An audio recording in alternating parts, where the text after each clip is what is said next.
بسم اللہ الرحمن الرحیم۔ میرے ساتھ آج نشست میں کرنل فرق صاحب ہیں۔ کرنل فرق صاحب کا شمار اس وقت ایک انتہائی اہم NGO جو میڈیکل کے حوالے سے اور دسترخوان کے حوالے سے انہوں نے کام شروع کر دیا ہے۔ جی تھوڑا سا آپ نے میڈیکل کیمپ لگایا ہے جی کرنل صاحب، تھوڑا جو اس کے غرض و مقاصد بتائیں نا جی۔ جی السلام علیکم رفاقت بھائی۔ ہم نے پچھلے تقریباً 1 سال پہلے ہم نے ٹیکسلا میں تحصیل ٹیکسلا کی لیول پہ ہم نے گجر یوتھ فورم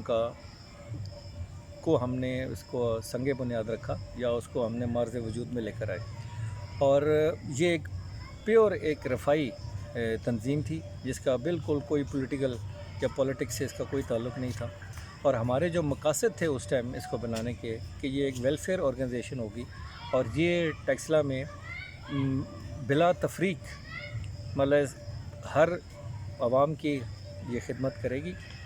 تو اس چیز کو مد نظر رکھتے ہوئے ہم نے جو ایک 27 تاریخ کو ہم نے ایک میڈیکل کیمپ گاؤں سکھوں میں منعقد کیا، اور ادھر منعقد کرنے کا مقصد یہ تھا کہ وہاں تھوڑے غریب طبقہ زیادہ تعداد میں پایا جاتا ہے، اور ان کے ساتھ مختلف اور گاؤں بھی لگتے ہیں، کولیاں تھا، میسیاں ہے، گڑی افغانہ ہے، سمو ہے، بجاڑ ہے، ان سب گاؤں کے اندر ہم نے مساجد میں اعلان کیا، اور ایک انتہائی کامیاب ہم نے میڈیکل کیمپ ارینج کیا، جس کے اندر تقریباً صبح 9 بجے سے لے کے شام 6 بجے تک تقریباً ہمارے جو ڈاکٹر حضرات تھے انہوں نے 560 مریضوں کو، جس کے اندر خواتین اور بچوں کی تعداد کافی زیادہ تھی، اور ان کو ہم نے نہ صرف یہ کہ ان کا فری چیک اپ ہوا بلکہ ان کو فری ادویات بھی مہیا کی گئیں۔ کرنل صاحب اس کو آگے آپ کیسا لے کر جانا چاہتے ہیں؟ ہمارا بنیادی طور پہ یہ جو کامیاب تجربہ تھا ہمارا، اس نے ہمیں بہت زیادہ حوصلہ دیا، بہت زیادہ انکریجمنٹ دی، اور مجھے دلی خوشی ہوئی وہاں لوگوں کے جمع غفیر کو دیکھ کے۔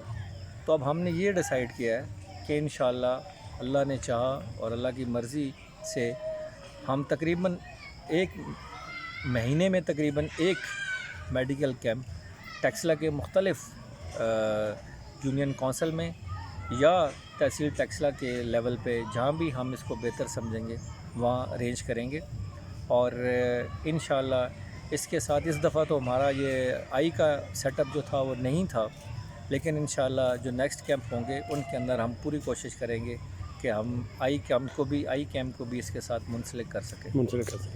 تو کرنل صاحب آپ نے دسترخوان کے حوالے سے بھی کام کیا ہے، اس کے لیے کوئی سال بھر کی کوششیں بھی ہو سکتی ہیں یا رمضان میں ہوگی؟ فقط بھائی جو کافی میں رمضان میں تو ایک بہت اس دفعہ بھرپور پروگرام چلا تھا، اور تقریباً 3 سے 350 لوگ ڈیلی ان کو ہم افطار اور کھانے کا ارینجمنٹ کرتے تھے۔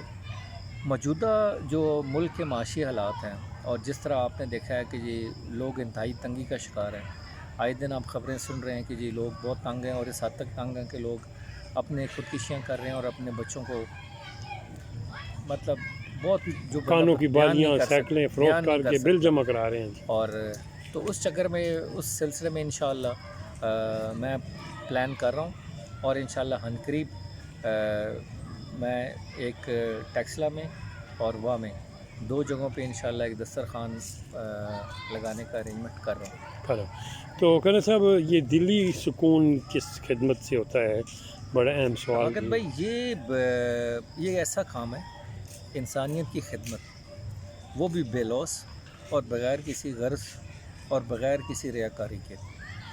اگر آپ اس چیز کو بندہ سمجھ جائے، اور دوسری بات یہ ہے کہ جو بھی آپ خرچ کرتے ہیں، ہمارا اس میں پکا ہمارا ایمان ہے کہ آپ جو بھی خرچ کریں گے اللہ آپ کو اس سے کئی گنا زیادہ دے گا، اور وہ ایسی جگہوں سے دے گا کہ جس کا آپ کو یقین بھی نہیں ہوتا۔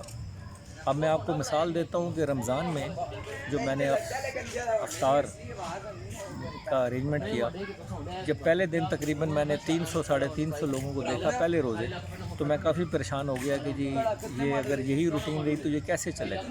لیکن میں آپ کو حقیقت بتاؤں کہ تقریباً جتنے پیسے میں نے خرچ کیے 30 روزوں میں اتنے ہی لوگوں نے مجھے عطیہ کیا ہوا تھا.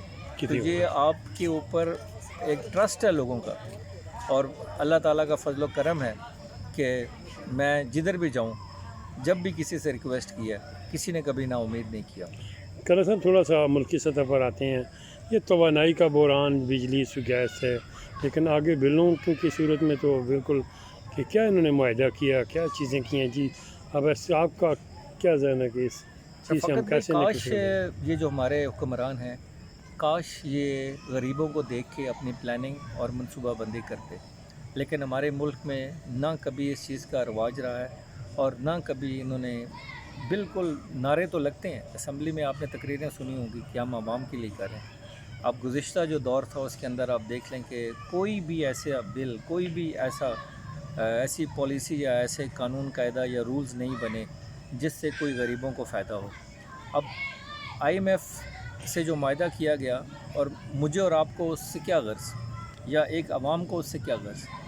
پرابلم یہ ہے کہ یہ سارے ہمارا اصل میں ایک وقت تھا کہ ہم امریکہ کے پیسوں پہ گزارا کر رہے تھے، اور وہ یہ ہوا کہ جی اب وہ پیسے آنے بند ہو گئے تو ہمیں معاشی طور پہ مسائل شروع ہو گئے.